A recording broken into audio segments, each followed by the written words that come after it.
Hey guys, it's Beaver. So, those of y'all been following the channel, y'all know that we have been talking about Miss Breasia Terrell, a baby that went missing in Iowa over a year ago.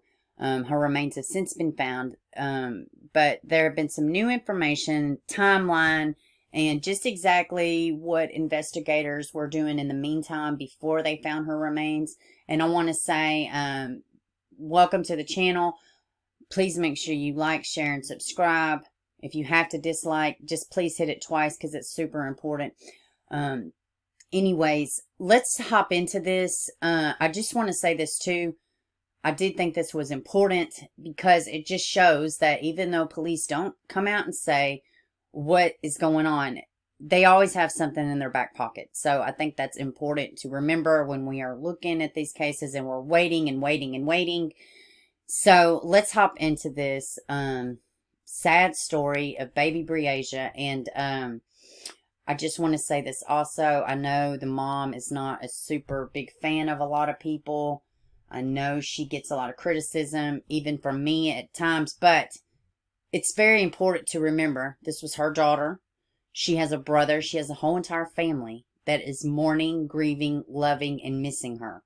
So my prayers go out to the family of Breasia Terrell, mom, everybody. It's so important that we just try to spread love and kindness. And let's hop into this. Warrants detail what happened the night 10-year-old girl disappeared. Breasia Terrell vanished from her Davenport apartment nearly a year ago. Remains of her body were discovered in a Clinton pond in March. And Henry Dinkins, the only person of interest in the case, has been charged with her kidnapping and murder by early May. But he was also arrested early on for failure to register in another county. I think he had perhaps two failure to registers. But anyways, it was enough for them to keep him and hold him, which was awesome because it absolutely worked out to where he was in jail consistently, pretty much. He was arrested pretty early on, even though it was for something else. Warrants returned to the Scott County Court Tuesday outline a timeline of what happened the night Breasia disappeared and how the investigation proceeded until her remains were found. Dinkins, the father of Breasia's 8-year-old half-brother, called 911 in the morning of July 10th, 2020, to report Breasia missing. He told dispatchers she was missing from his apartment when he woke up and that she had never ran away or been in trouble before. But the warrant showed Dinkins, a registered sex predator, was busy that night of July 9th into the early hours of July 10th. What a whole sack of crap.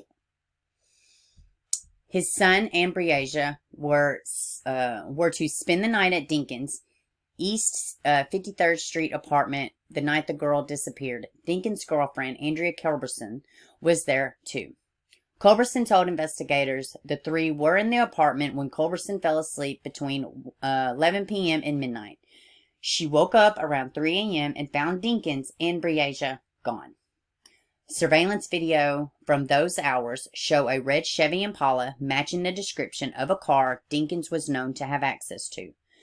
Drove to a motorhome on Schmidt Road, Davenport. The motorhome is registered to Dinkins' sister. Where did it? It jumped. To Dinkins' sister and is the address he used on his sex predator registry. The Impala went to the trailer. The Impala went to the trailer at 2:13 and then left, heading south at 2:29 a.m. The car returned at 2:31 a.m. and left again, heading to Credit Island at 2:49 a.m. Now, there was a massive search at Credit Island very early on, and they just did not find her. And it's just awful. Culberson says she tried to call Dinkins at 3 a.m., but he had left his cell phone in the apartment because he didn't want his cell phone to ping. At approximately 3:31 a.m., Dinkins is seen getting out of an Impala on a surveillance camera at a quick stop in Davenport. It was also seen on multiple surveillance cameras early that morning headed to North Clinton County in Iowa and within the city limits of Clinton. At 7:04 a.m., Dinkins was in a store surveillance buying 2 bottles of bleach at a Walmart in Clinton, leaving the store at 7:09 a.m. A little after 7 a.m., Culberson texted Dinkins asking where he was. He came home later that morning, picked up his cell phone, and left, saying he was going to look for Breasia. He called 911 sometime in the morning of July 10th, and at noon, Dinkins arrived at the police station in the Apollo. Several search warrants were conducted on July 10th after that. A warrant to search Dinkins' cell phone, a black Samsung phone, was signed by a judge at 1:15. A warrant to be served at a motorhome, signed at 2:21. Another warrant for DNA swabs of Dinkins' mouth, under his fingernails, and pictures of Dinkins' body was signed at 5:26 p.m. A search warrant requesting penal swabs from Dinkins was signed at 6:53. At some point on July 10th that day, a search warrant was executed on the Impala. The warrants were executed that day by Davenport police. Found a black digital scale with marijuana residue, 6 grams of pink powder that tested positive for cocaine in the motorhome, and an axe and cleaning supplies in the trunk of the Impala. Holy crap. Light blue shown on the axe, what officers believe to be blood. The warrants don't indicate if the axe was tested or if blood was confirmed. Dinkins' 8-year-old son, Breasia's half-brother, told police he went to Credit Island with his dad in the morning of July 10th. They also went to the motorhome where his dad pulled out a big knife and wiped it down with bleach. He then put the knife in the trunk of the Impala, and the pair returned to the trailer. Wow, my God, man. He had to lose his sister, know his dad's a monster, and bam, you are left with this trauma. My God, please say some prayers for this baby. That is an awful lot for an 8, now 9-year-old child. Nearby video verified the boy was with Dinkins at the trailer. With that confirmed, police sought a second warrant on the motorhome and found a machete on top of the refrigerator that matched the description the boy had given. Other warrants conducted later included a warrant to retrieve DNA samples from several white T-shirts with possible blood stains found in the black Dodge Challenger pulled over for unrelated reasons. The warrants sent to the company that owns Google requesting GPS information to locate 2 Moto E60 phones because 2 empty phone boxes were found in the Impala. Burner phones. The Challenger was searched in late July 2020. The Google warrants were answered in September. The Google warrant was first to include information about Dinkins' whereabouts on the night of the 9th and the 10th of July of 2020. Breasia's family and other community members were searching for Breasia regularly. While the investigation was underway, Dinkins was arrested July 11th for sex predator violation.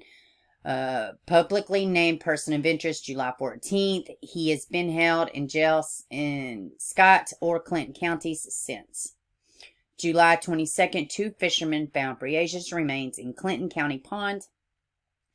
Davenport police confirmed the remains were Breasia in a news conference on March 31st. On May 5th, Dinkins was charged with first-degree murder and kidnapping. Scott County Attorney Mike Walton and Dinkins said Dinkins shot Breasia to death. Dinkins since pleaded not guilty to the charges, which, good luck, buddy. They got you red-handed. His next court date is scheduled January 25th, 2022, and his jury trial is scheduled to begin on February 14th, 2022.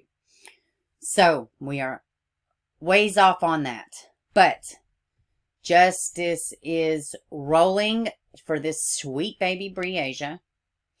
This whole sack of shit that took her life. She trusted him. And she was defenseless. So we've been following this case. Iowa, there's another case in Iowa, Xavier Harrelson, that we are watching very closely. This baby is missing. And We just say prayers for these families, the victims, and the sweet baby girl. You are going to get justice. And we just say prayers for the family. And that's all I got for this one. We'll be looking for this trial next year. And I love y'all. Have a good one.